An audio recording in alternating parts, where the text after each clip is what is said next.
Hello दोस्तों, आपका स्वागत अपने YouTube चैनल ओनली स्टडी के ऊपर। आज हम इस वीडियो के अंदर देखेंगे कुछ 5 महत्वपूर्ण तथ्यों के ऊपर विचार करेंगे जो बड़े महत्वपूर्ण हैं और उनकी पूर्णतः व्याख्या करेंगे। तो चलिए वीडियो को स्टार्ट करते हैं।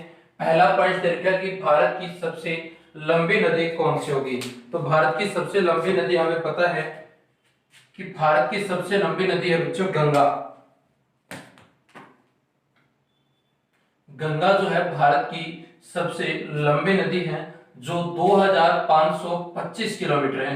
मैं मार्कर चेंज कर लेता हूं। तो 2525 किलोमीटर है। ठीक है, ये आपके उत्तराखंड से निकलती है। उत्तराखंड गंगोत्री या गोमुख ग्लेशियर एक वहां से निकलती है और जब इसका उद्गम स्थल होता है तो इसका नाम क्या होता है बच्चों? भागीरथी होता है। आगे जैसे जैसे ये पहुंचती है हरिद्वार, देवप्रयाग नामक एक स्थान आता है। हरिद्वार से पहले देवप्रयाग, देवप्रयाग के बाद इसका नाम क्या होता है भाई? गंगा होता है। देवप्रयाग कौन से राज्य में पड़ता है? उत्तराखंड में पड़ता है। उत्तराखंड के बाद उत्तर प्रदेश, फिर आपका ये इसमें बिहार होते हुए और झारखंड पश्चिम बंगाल से होकर बंगाल की खाड़ी में गिर जाती है। तो भारत की सबसे लंबी नदी पूछी जाए तो गंगा आएगी।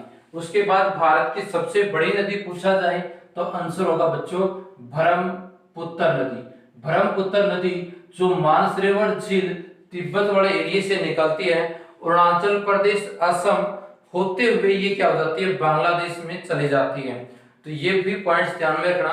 भारत की सबसे बड़ी नदी, ये लंबाई के हिसाब से बातें कर रहे हैं और बड़ी का मतलब चौड़ाई के हिसाब से। और इसी ब्रह्मपुत्र नदी में एक द्वीप आता है असम राज्य के अंदर, माजुली द्वीप, जो भारत का नहीं पूरे विश्व का सबसे बड़ा नदीय द्वीप है। ठीक है, ये बातें आपने ध्यान में रखनी है भारत की सबसे लंबी और बड़ी नदियों के बारे में। अब आगे पूछा गया आपसे भारत का अक्षांशीय विस्तार बताइए क्या है। अक्षांशीय विस्तार और देशांतरीय दोनों के ऊपर चर्चा कर लेते हैं।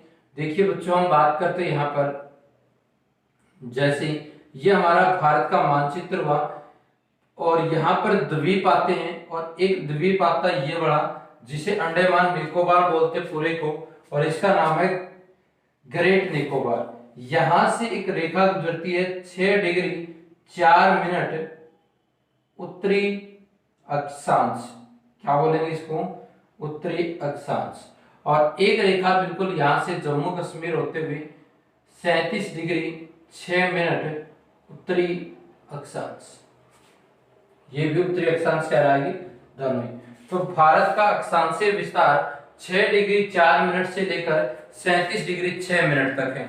लेकिन मुख्य भारत का पूछा जाए तो मुख्य भारत का यहां से शुरू होता है तमिलनाडु राज्य से, ये होता है 8 डिग्री 4 मिनट उत्तरी अक्षांश, ऊपर वाला सेम रहेगा। तो यानी भारत का अक्षांशीय विस्तार आपसे पूछा जाए तो 6 डिग्री 4 मिनट से 37.6 तक रहेगा। यदि ऑप्शन में 6 4 नहीं दे रखा तो 8 डिग्री 4 मिनट देगा। ये कहलाता है भारत का अक्षांशीय विस्तार। इसी प्रकार भारत से एक रेखा ऐसे गुजरती है ऊपर से नीचे, जो कि वो देशांतर कहलाती है। इसे बोलते 97 डिग्री 25 मिनट पूर्वी देशांतर बोलेंगे, पूर्वी देशांतर। और ये जो रेखा होती है ये वाली, ये कहलाएगी 68 डिग्री 7 मिनट पूर्वी देशांतर कहलाएगी बच्चों, ये भी पूर्वी देशांतर। तो यानी 68 डिग्री 7 मिनट से 97 डिग्री 25 मिनट पूर्वी देशांतर, ये भारत का क्या कहलाएगा? देशांतरीय विस्तार कहलाएगा। अक्षांशीय विस्तार भी ध्यान में रखना है और देशांतरीय विस्तार भी आपने बच्चों ध्यान में रखना है। चलिए आगे हम बात करते हैं। तीसरा जो पॉइंट है इंपॉर्टेंट है, संविधान की प्रथम जो मांग की गई थी वो कब की गई थी? कुछ पॉलिटिकल के क्वेश्चंस भी इसमें वो देखते हैं। तो संविधान की प्रथम जो मांग है वो 1894-95 के अंदर क्रांतिकारी नेता थे गर्म दल के बाल गंगाधर तिलक। बाल गंगाधर तिलक प्रथम व्यक्ति थे जिन्होंने क्या किया था? संविधान की मांग करी थी अंग्रेजों के सामने, लेकिन अंग्रेज इससे सहमत नहीं हुए थे।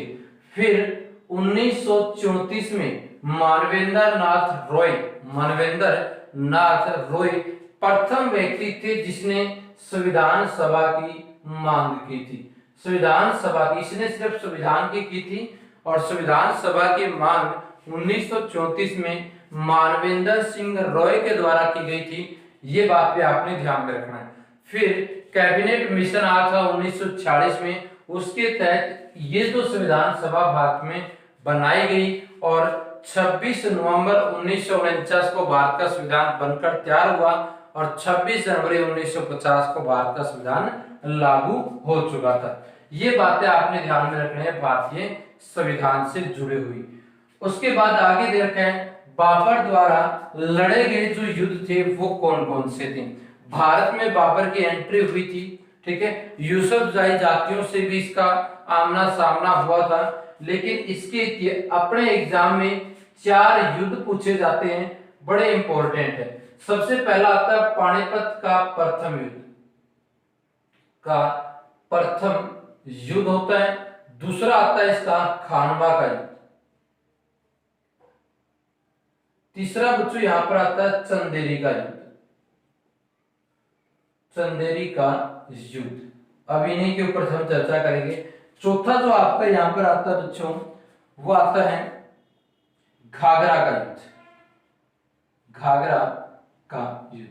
ये 4 युद्ध लड़े गए। ये लड़ा गया 1526 में, ये 1527 में, ये 1528 में और ये 1529 में लड़े गए थे। इस प्रकार ये 4 युद्ध लड़े थे जो बड़े महत्वपूर्ण थे, जिनमें एक साइड बाबर थी। बाबर का जन्म 1483 में हुआ था, 14 फरवरी 1483 में हुआ था, ठीक है।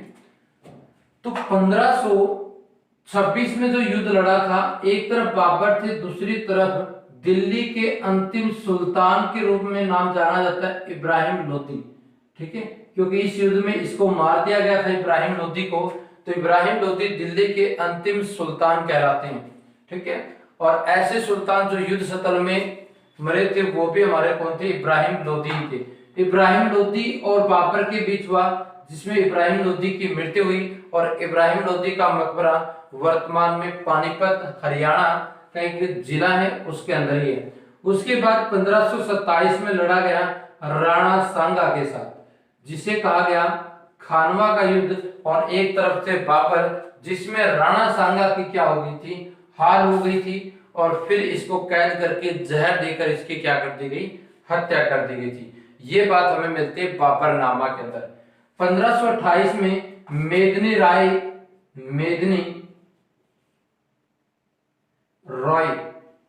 राय के साथ लड़ा गया था चंदेरी का युद्ध, जिसमें मेदिनी राय को भी हरा दिया और बाबर की इसमें विजय हुई थी। और एक पूछा जाता है इंपॉर्टेंट है चंदावर का युद्ध। चंदावर का युद्ध बच्चों 1194 में हुआ था। एक तरफ थे गोरी और एक तरफ थे जयचंद, ठीक है। गोरी और जयचंद, जो बड़ा धोखेबाज था जयचंद, गोरी के बीच हुआ था, वो चंदावर का युद्ध था। और ये चंदेरी का युद्ध जो मेदिनी राय और बाबर के बीच में हुआ था, जिसमें मेदिनी राय की हार हुई।